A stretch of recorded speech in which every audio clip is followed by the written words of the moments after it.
Olá, eu sou a pastora Luísa Cherioni e eu vou estar lendo para você que talvez não terá oportunidade de adquirir o meu livro Superação, um dos 3 livros que eu escrevi. O primeiro deles foi O Milagre do Perdão e em seguida escrevi A Procura de um Amor, falando da vida sentimental, e esse último agora chama-se Superação. Na verdade, eu nunca tive intenção de escrever nenhum livro. É que Deus colocou em meu coração de registrar o meu testemunho de vida nas páginas de um livro. E é por isso que Superação, Milagre do Perdão, A Procura de um Amor existiu.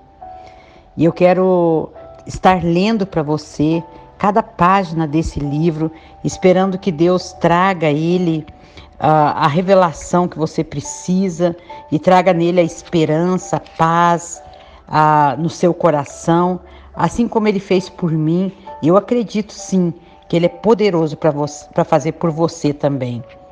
No livro de Isaías, capítulo 30, versículo 8, diz assim: Vai, pois, agora, escreve isso em uma tábua perante eles e aponta-o em um livro, para que fique escrito para o tempo vindouro, para sempre e perpetuamente. Essa foi a palavra que Deus me deu quando eu escrevi o meu primeiro livro, de que eu deveria colocá-lo, o meu testemunho, no papel, para que você fosse edificado e alcançado por essas palavras.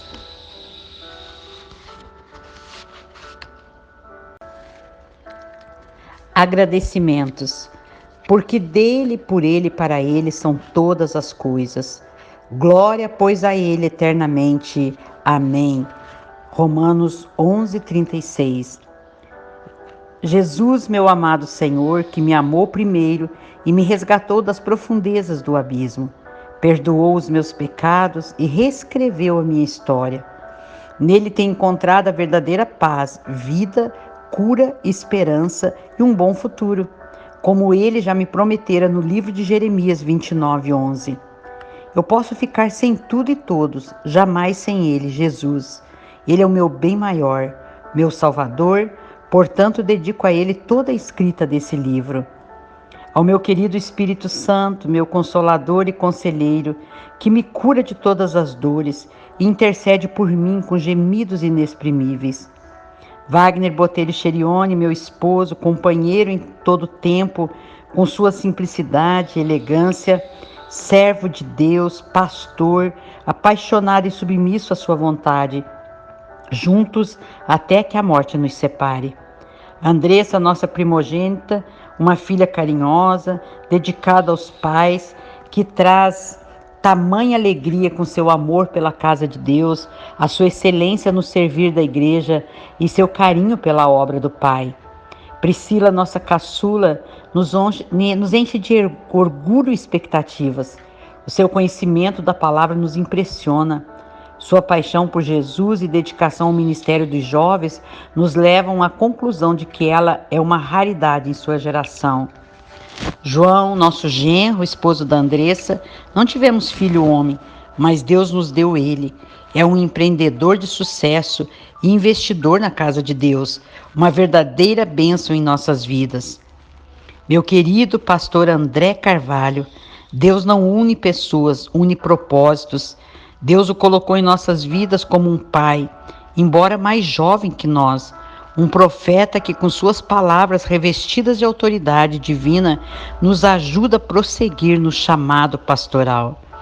A nossa comunidade Sol da Justiça, essa linda igreja, que nasceu na cidade de Franca, em 8 de novembro de 1997.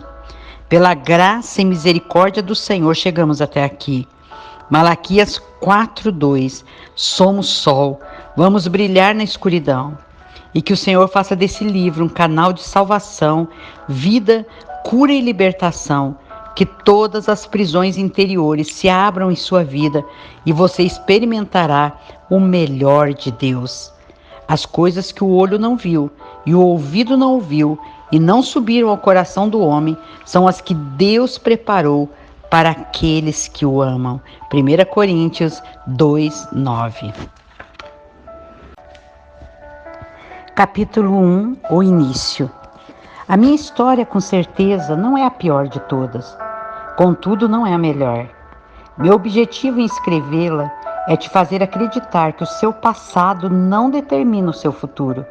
E quando você permite que Deus entre, tudo irá mudar, trazendo um final de paz e esperança. Nasci em uma família de 9 irmãos, em Bom Jesus, Rio Grande do Sul, e sou a terceira filha. Na minha infância, morávamos numa serraria, onde meu pai trabalhava com madeira. Houve um período em que meu pai não estava conosco, e apenas ouvíamos que ele não podia ter contato com a família, por ter uma doença contagiosa, lepra. Tivemos que fazer exames para averiguar se não estávamos infectados, enquanto meu pai estava internado em Porto Alegre, num hospital especializado para tratamento da doença, que naquela época era difícil de ser tratada. Meus irmãos mais velhos sofreram discriminação na escola por causa da condição do meu pai. E nesse tempo a figura da minha avó foi muito importante para mim. Vovó morava em nossa casa e trabalhava com alguns fazendeiros para ajudar no sustento da família. E por diversas vezes me levou junto ao serviço para ajudá-la a carregar os alimentos que ganhava dos donos das fazendas, fazendo longas caminhadas a pé ou então de carroça, que usualmente chamávamos de gaiota. Eu dormia com minha avó e me sentia protegida, agarrada em suas costas. Contudo, foi nesse tempo que comecei a ter experiências espirituais aterrorizantes. Sentia puxarem a coberta, meus pés, e me derrubarem da cama até. Sentia muito medo, mas minha avó tinha um oratório de santos, onde ela fazia suas rezas, e me deu um deles, o qual eu cuidava com muito carinho. Portanto, continuava tendo essas forças malignas perturbando nos sonhos e me tocando também. Até que um dia, eu e meu irmão fomos buscar água em um poço que ficava ao lado de um muro de pedras. Lá no sul chamávamos taipa. E quando começamos a correr de volta para casa, eu olhei para trás e eu o vi. Ele era um velho e estava atrás da taipa, que olhou para mim, um olhar penetrante e o mais frio que eu já vi. Eu não lembro de mais nada. Acho que entrei em estado de choque.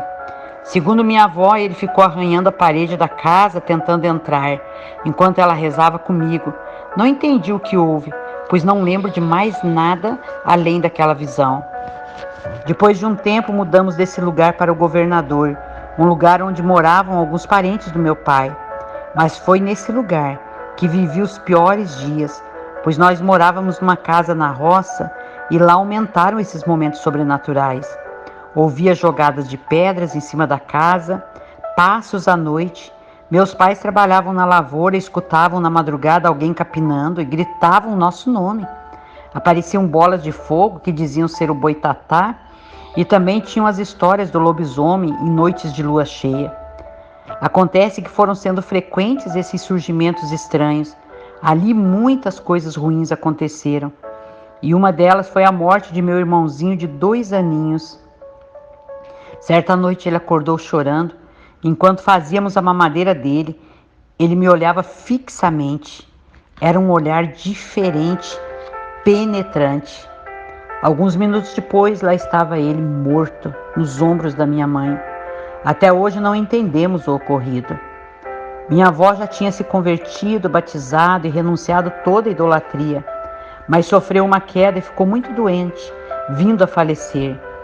Me vi sem saída, não tinha mais a minha avó para cuidar de mim, e nesse tempo sofri assédios constantes do meu pai, meu próprio pai. Ele já estava no caminho do alcoolismo, o que me levou bem cedo a tomar o primeiro porre, numa mistura que me tirou a consciência. Não lembro de nada. O que ocorreu e o que me contavam pareciam estar falando de outra pessoa. Foi num tempo difícil, muita pobreza. Tudo que meu pai conquistava no seu trabalho, na roça, perdia em jogos de baralho, corridas de cavalos e bares.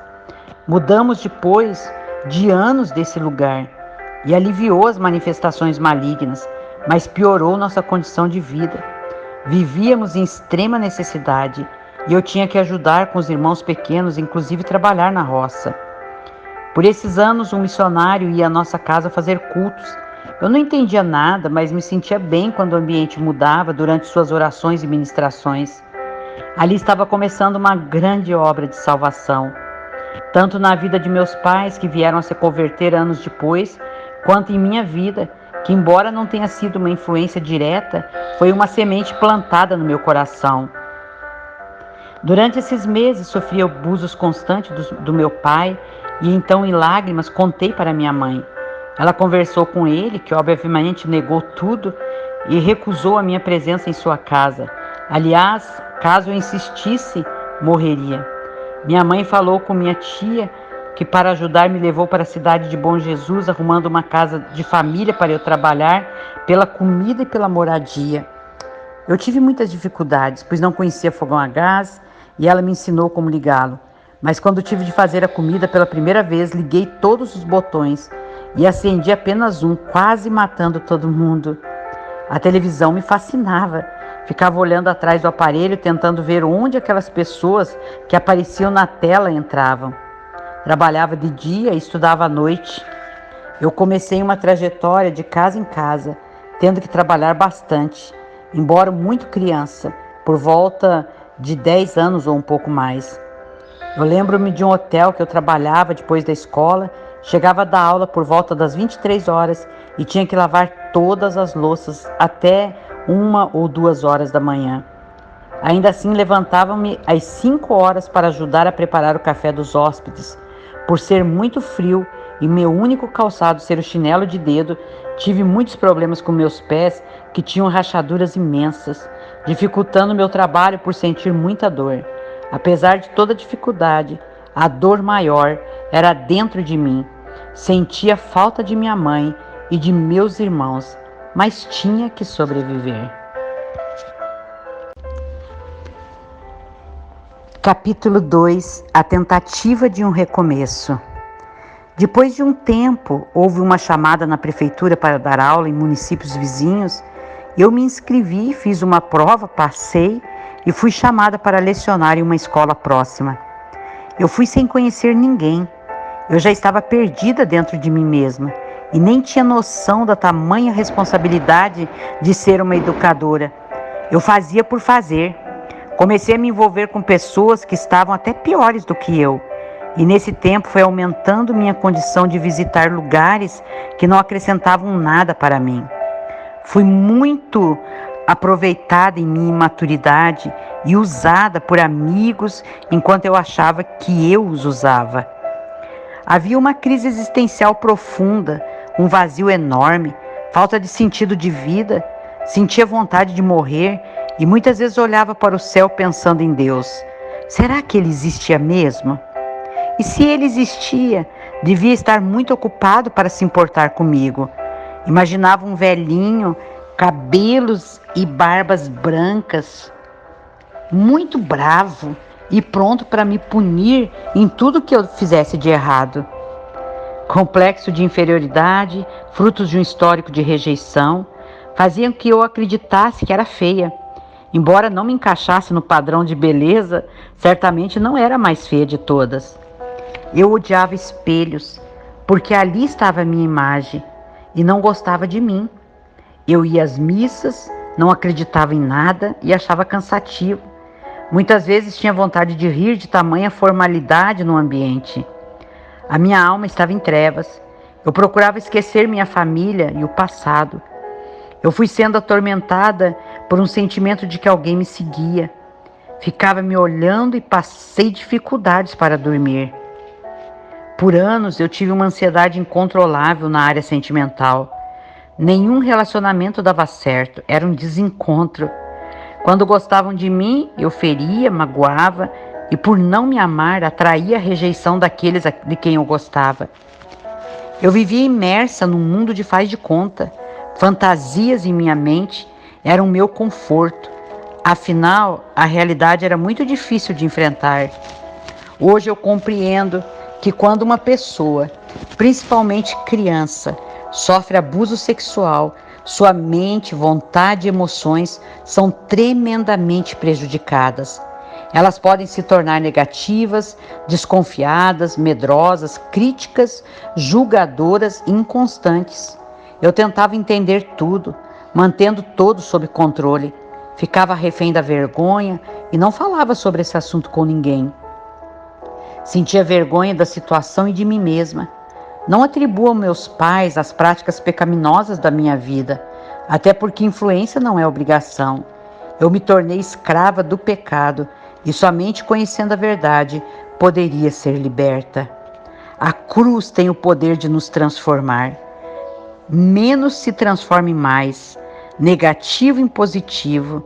Na cruz, as trevas se transformam em luz, a morte em vida, o ódio em amor, as cadeias em liberdade, o medo em fé, o desespero em alegria, o quebrantamento em plenitude e o inferno em céu.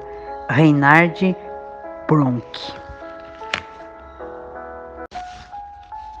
Capítulo 3. De volta para casa. Após alguns envolvimentos com pessoas erradas, eu tive algumas complicações na vida profissional. Fui traída de diversas maneiras por pessoas que consideravam minhas amigas. Nesse tempo eu recebi uma carta de minha mãe deixada na prefeitura que me falava que haviam mudado para Gramado já há alguns anos. Na carta estava escrito que haviam se convertido e me convidavam a voltar, deixando seu novo endereço. No começo eu ignorei, eu guardei o papel, porém algumas coisas começaram a acontecer. Eu fui dispensada da escola onde lecionava e eu fiquei sem lugar onde morar. Decidi então, movida pela necessidade, voltar para casa até que colocasse a minha vida em ordem e depois seguir o meu rumo. Hoje eu reconheço que as portas se fecharam e eu estava sendo conduzida pelo Senhor para um tempo de cura e restauração.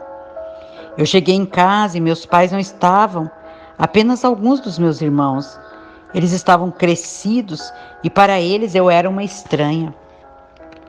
Rever meus irmãos foi um momento muito feliz, o maior que tivera em muitos anos de vida.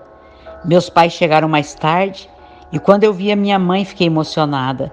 Como diz o ditado popular, mãe é sempre mãe. No entanto, ao rever o meu pai não foi assim. O clima ficou tenso, as lembranças voltaram e eu não consegui encará-lo. Quando ele estava em casa, eu ficava lendo no quarto, escondida, e assim passaram muitos dias, onde eu já fazia planos de ir embora novamente. Eles iam à igreja e comecei a ir também. Encontrei alguns amigos de infância e me sentia confortável. Fui convidada para dormir na casa desses colegas e nesse dia o amor de Jesus conquistou meu coração. Entre uma conversa e outra, muitas risadas e lembranças, fomos dormir já em uma hora bem avançada, de madrugada, quando uma das minhas amigas começou a falar de Jesus.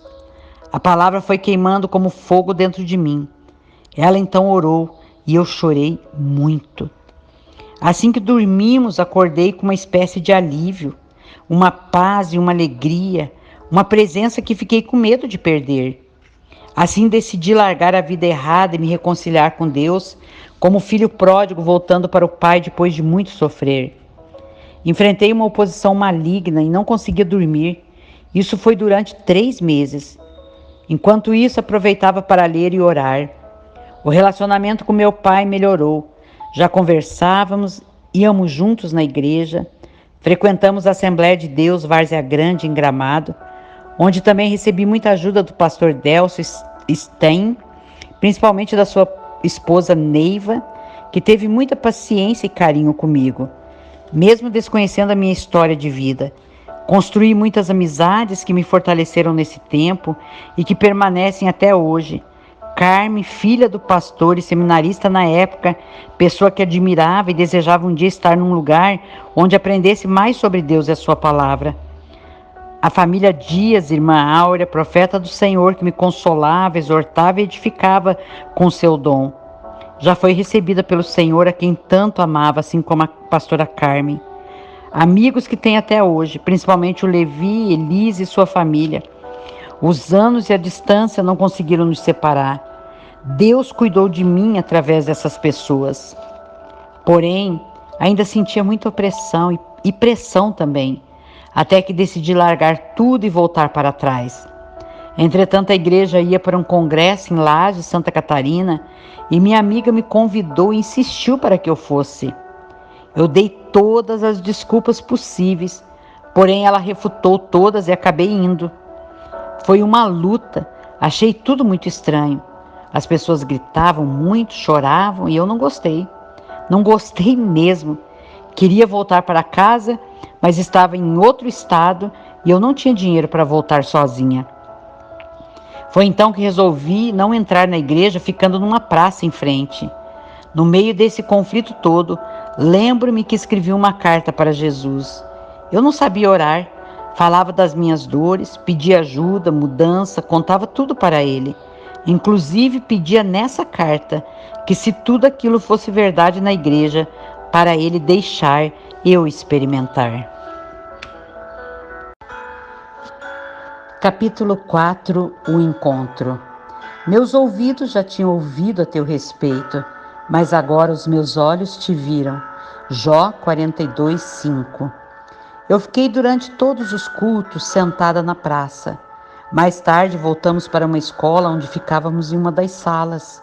Algumas moças de minha cidade, inclusive a mulher do pastor, já estavam quase dormindo, quando de repente uma delas começou a chorar e as demais foram orar por ela. Essa jovem foi batizada no Espírito Santo e começou a falar em línguas, e de novo aquela gritaria e chororô. O pior de tudo é que agora estava em nosso quarto. Puxei o cobertor para a cabeça, mas elas não desistiram de mim. Puxaram a coberta e começaram a orar. Obviamente eu estava muito irritada e só querendo que acabasse logo.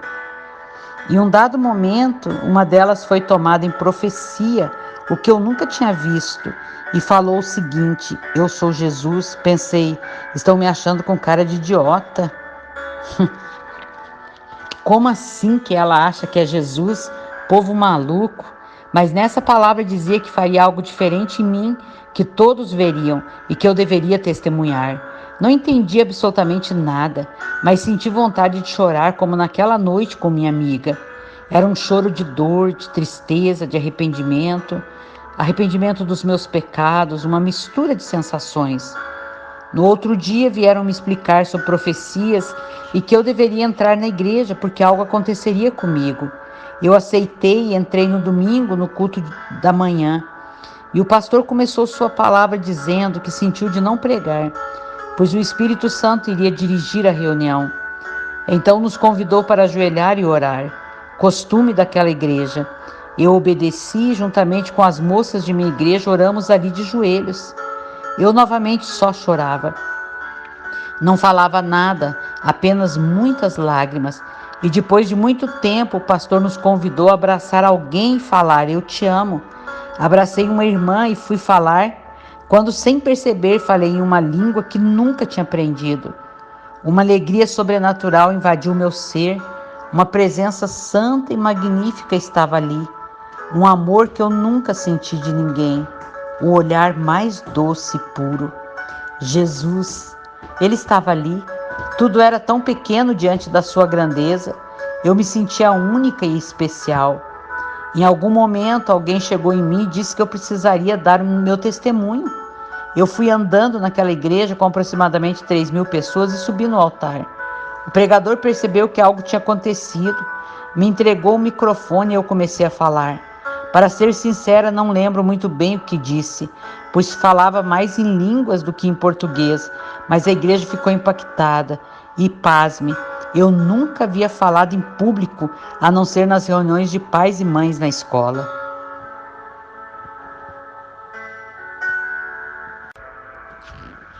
Capítulo 5. A missão. Eu queria falar para todos sobre Jesus e me sentia sem preparo teológico, me frustrando.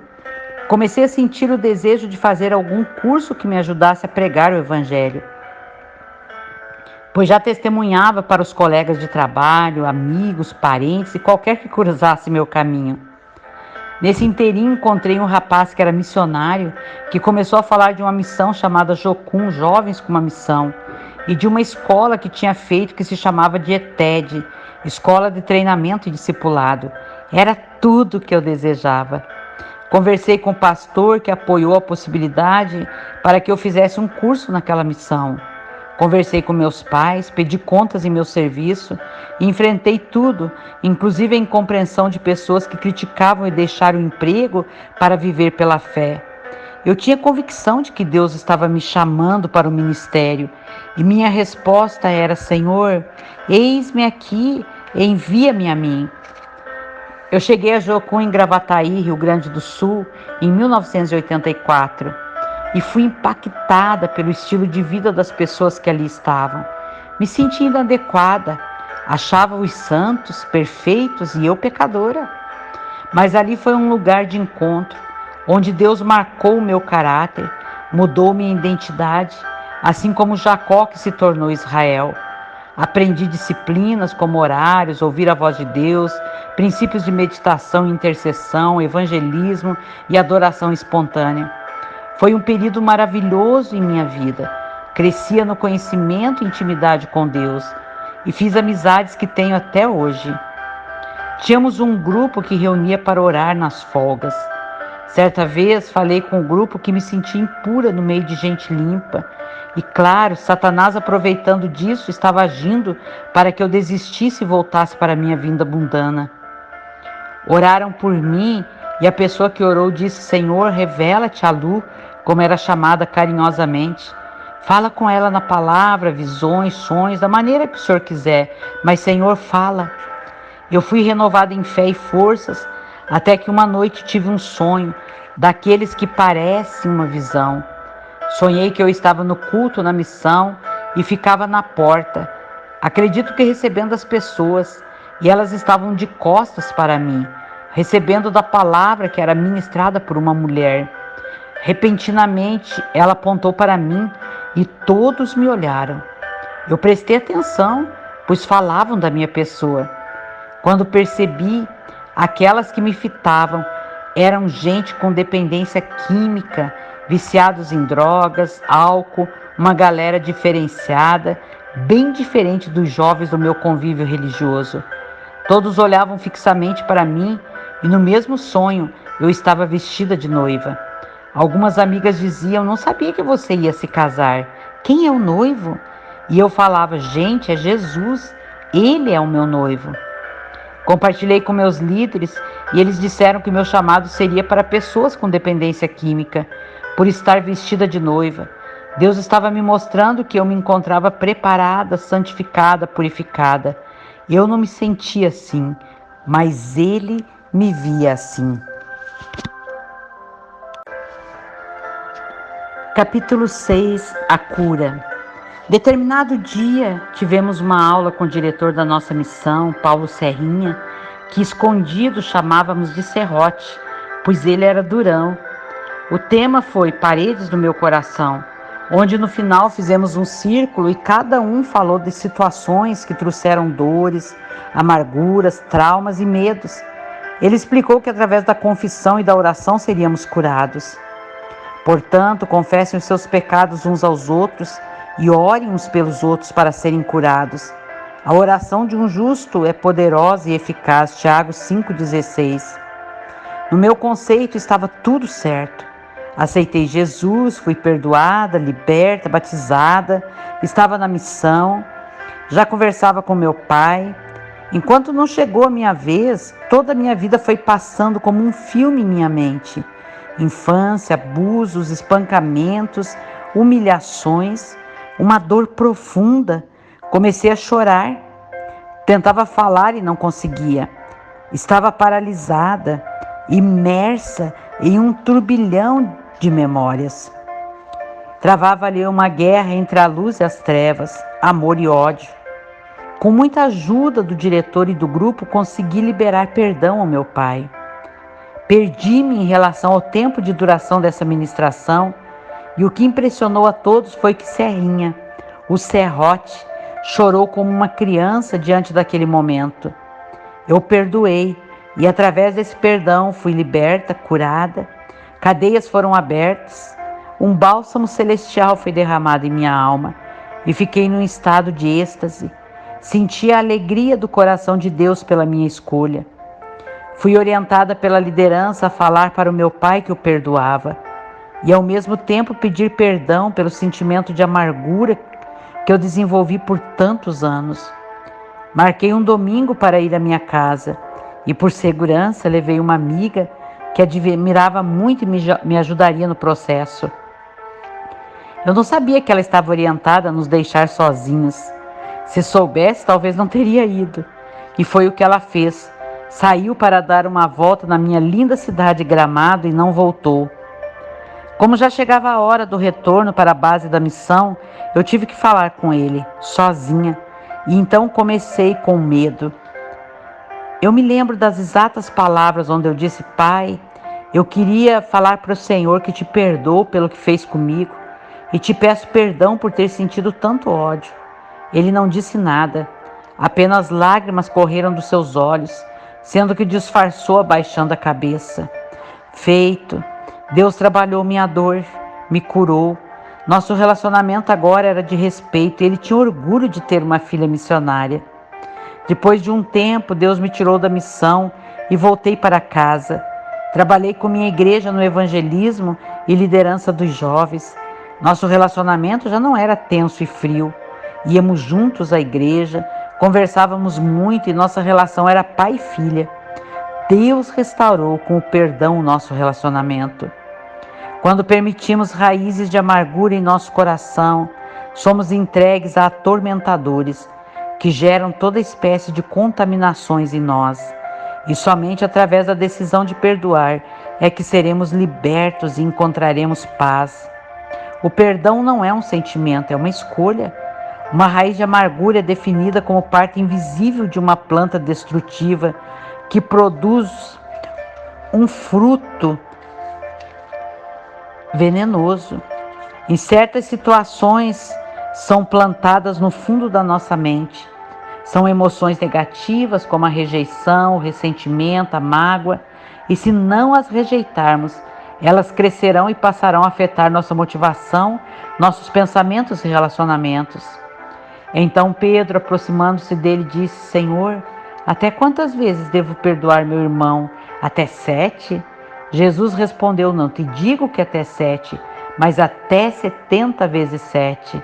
Mateus 18, 21 e 22. Nós precisamos perdoar quem nos ofendeu, quer ele o tenha feito intencionalmente ou não. Perdoar quantas vezes for necessário. Há uma força sobrenatural no perdão, uma graça liberada. Por ele caminhamos na luz e andamos em paz com Deus. É difícil perdoar, mas não impossível. Jesus não seria injusto nos mandando fazer algo que não conseguíssemos ou que estivesse além das nossas forças. Além do mais, perdoar não é uma mera sugestão, é um mandamento. Porque se perdoardes aos homens as suas ofensas, também vosso Pai Celestial perdoará as vossas ofensas. Se, porém, não perdoardes aos homens as suas ofensas, vosso Pai não perdoará as vossas ofensas. Mateus 6, 14 e 15. Meu pai foi alcançado pelo perdão de Deus, pelo meu perdão, e aprendeu a perdoar também. Meu irmão mais velho tornou-se alcoólatra e tinha uma vida desregrada e infeliz. Com o coração endurecido pelo pecado, rejeitava a verdade do Evangelho. Ainda adolescente, eu lembro que ele sumia e meu pai, procurando por ele, o encontrava sempre nos cemitérios. Quando converti, preguei para ele muitas vezes, assim como meus pais. Chegamos a levá-lo à igreja, mas ele não permanecia.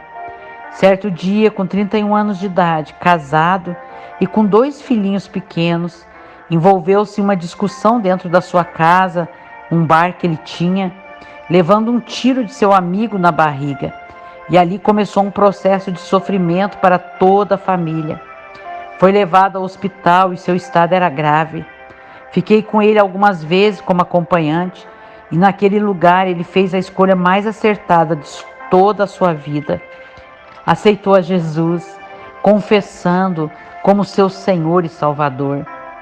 Confiante de que ele estava se restabelecendo, organizamos tudo para que estivesse com a família na Páscoa.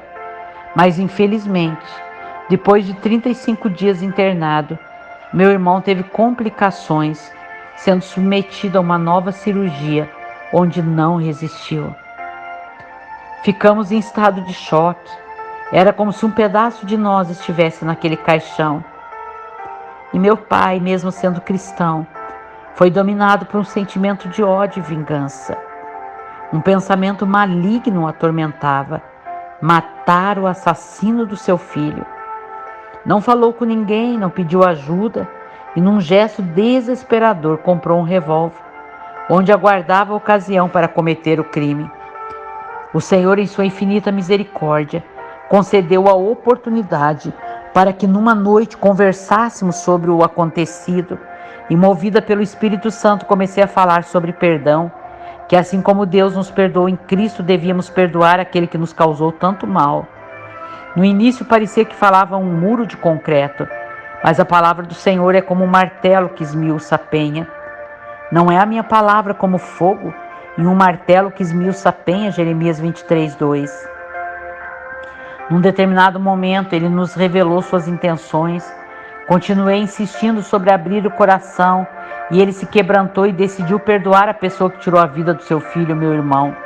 Ajoelhamos na cozinha mesmo e ele disse para Deus que perdoava, entre gritos de angústias. Ele perdoou, desfez do revólver e toda a trama do maligno foi destruída. Jesus se manifestou para destruir as obras do diabo. A falta de perdão dá ao inimigo direito legal. Ele entra e atormenta, oprime e destrói. Quando perdoamos, abrimos espaço para Deus curar e restaurar. Eu te convido agora a tomar uma decisão: perdoar a todos que consciente ou inconscientemente te feriram. Quando não perdoamos, ficamos na condição de alguém que toma veneno e espera que outro morra. Há uma força sobrenatural no perdão. Por eles caminhamos na luz e andamos em paz com Deus. É difícil perdoar, mas não é impossível. Fale o nome para Deus das pessoas que precisa perdoar e declare: eu perdoo. E em obediência à palavra de Deus, perdoe essa pessoa. Perdoe pelo que ela me fez ou não fez. Eu sigo o exemplo do meu amado que na cruz perdoou seus adversários. Repita. O perdão não é um sentimento, é uma decisão. Sempre nos sentimos incapazes de perdoar ou não estivermos dispostos a fazê-lo. Devemos pedir forças ao Senhor para alcançarmos a vitória. Somos como animais quando matamos, somos como homens quando julgamos e somos como Deus quando perdoamos.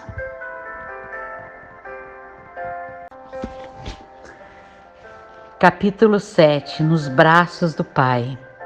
Num domingo, dia 29 de fevereiro de 2004, recebi a triste notícia de que meu pai partiu para estar com o Senhor, e sua morte é digna de ser registrada. No dia em que ocorreu sua morte, ele estava muito feliz, e o dia todo procurou para falar comigo, porém não me encontrou. Eu estava recebendo um casal de pastores de outra cidade para ministrar na igreja, e na época não tinha celular, só telefone fixo. Em seguida ele saiu para a igreja, como era seu costume, e chegando lá entrou, ajoelhou-se para orar e tombou no chão. Foi uma parada cardíaca fulminante. Anteriormente, um episódio que marcou a vida dele foi um professor da escola dominical que, ajoelhado orando, veio a falecer. Ele ficou muito impressionado e sempre falava que gostaria de ter uma morte assim, pois com certeza a pessoa que morre na igreja vai direto para os braços do Pai. 20 anos depois, o mesmo acontecia com ele.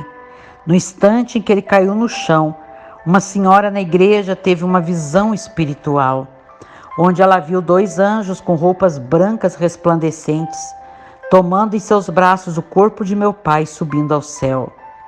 O mais impressionante é que ele visitava uma congregação em um bairro e lá as pessoas não sabiam de seu desejo de morrer na igreja. O sepultamento reuniu a multidão e tanto sua vida quanto sua morte foi um testemunho a todos de Várzea Grande, Gramado, Rio Grande do Sul. Eu sei que meu pai está com Jesus, a quem um dia entregou sua vida e foi perdoado e liberto de demônios que o mantinham em cativeiro de vícios, violências, causando a ele e a todos ao seu redor muito sofrimento. E eu convido você agora a fazer a maior e melhor decisão da sua vida. repetindo comigo essas palavras: Senhor Jesus, eu venho a Ti, confesso com a minha boca e creio em meu coração que Tu és o único Senhor e que Deus o ressuscitou dentre os mortos. Perdoa os meus pecados, remove minha vergonha, os meus vícios e a minha escuridão. Escreva meu nome no livro da vida eterna. Nosso consolo é saber que Deus concedeu o desejo do coração de meu Pai e um dia estaremos juntos na eternidade ao lado de Jesus, a quem amamos.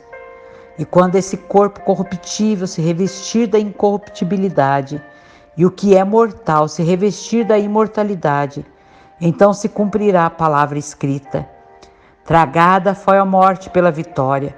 Onde está, ó morte, a tua vitória? Onde está o teu aguilhão? 1 Coríntios 15, 54. Continue falando comigo. Coloco minha fé e minha confiança em Jesus Cristo, somente nele. Enche-me com teu Espírito Santo e a partir de agora pertenço a Jesus e Jesus me pertence. Creio nisso e eu o recebo e o confesso como meu Salvador. Amém. Você pode ter certeza de que Deus ouviu a sua oração. A Bíblia diz: portanto, se alguém está em Cristo, nova criatura é. As coisas velhas já passaram, eis que tudo se fez novo. 2 Coríntios 5,17.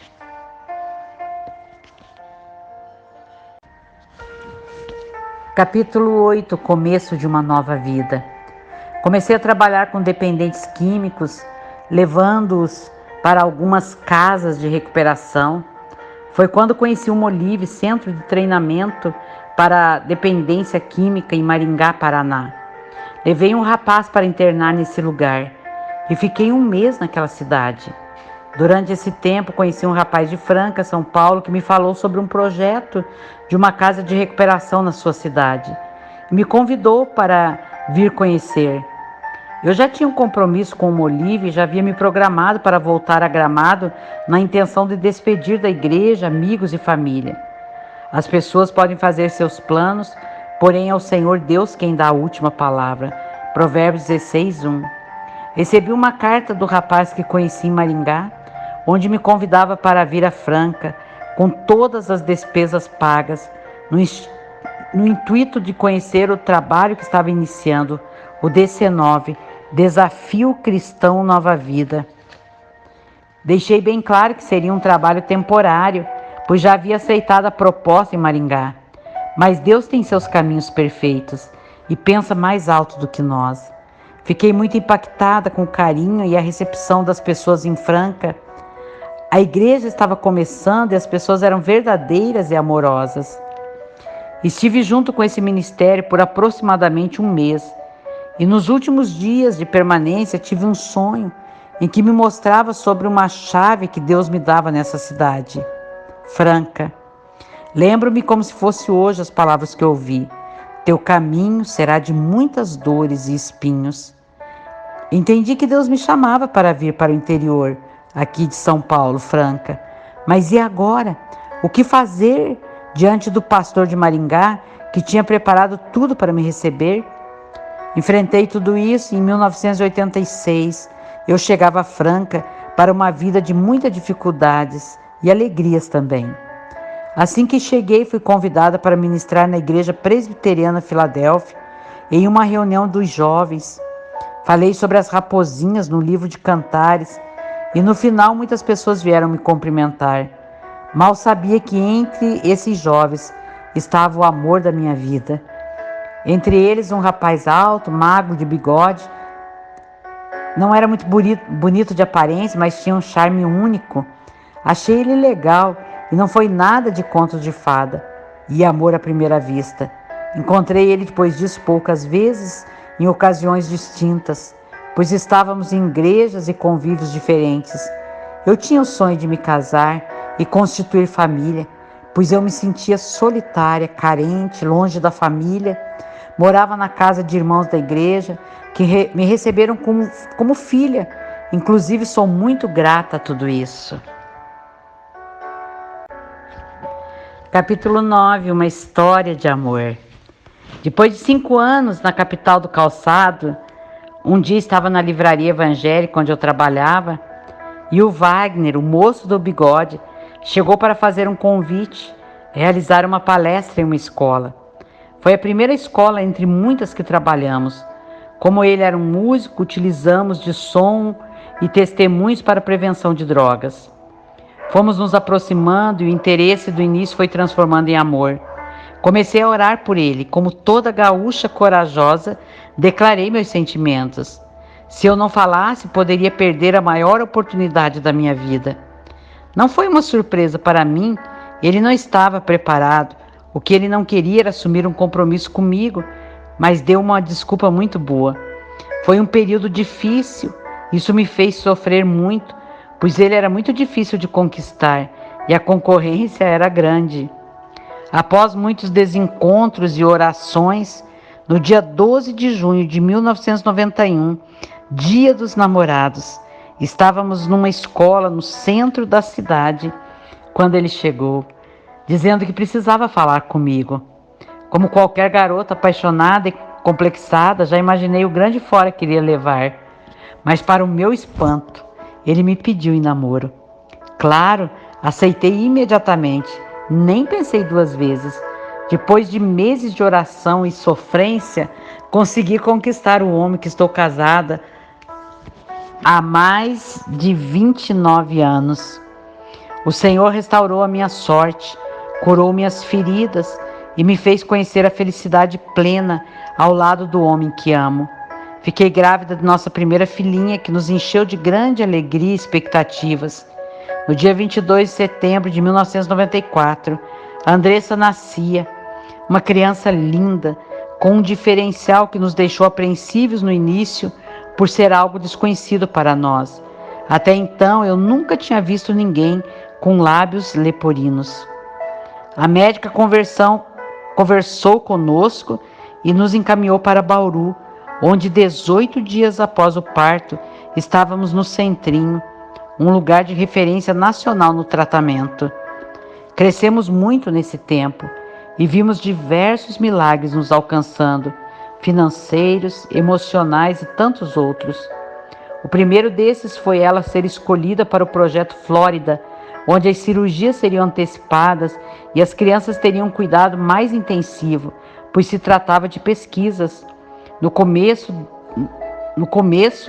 nós não entendemos direito o que seria, mas foi algo muito abençoador para a vida da nossa filha. No caso dela, fez a primeira cirurgia com 4 meses, fechando o lábio, o que possibilitou que ela tivesse uma fala perfeita, sendo dispensada da fonoaudióloga.